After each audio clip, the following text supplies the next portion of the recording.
ron tlan phê so a hmu niang so so na hriam ani o en ani o tuna hian hi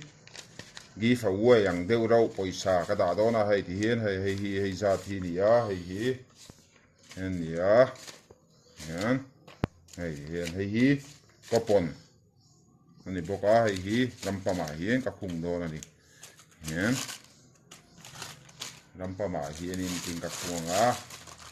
ka video en masa sa an van nei don hi ka hliu ve thim thimang achan chu atlak chu lo nana han hian heta kan chu ka nga khoya mo kan da thanga chu alama sa sa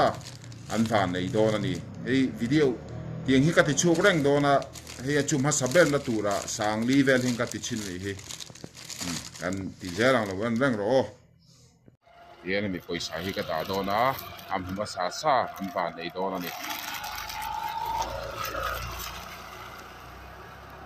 ting kata an ka upload fela ti hian ka upload fel vele ti hian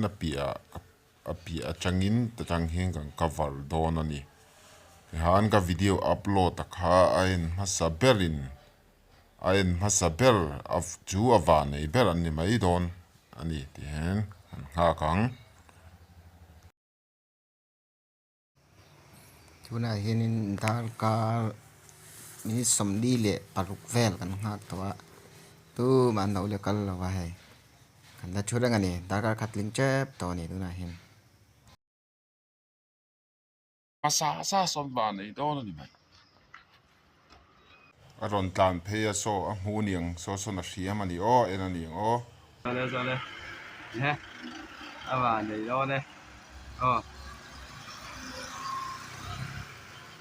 lộn lên sao avan nei lên từ là ta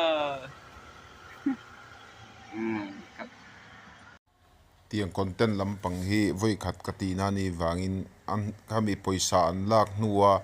midang lo lak tum le ti vel po khan oma kha engma video kan lo cover to silo voi khat nani ma kan lo tha silo wa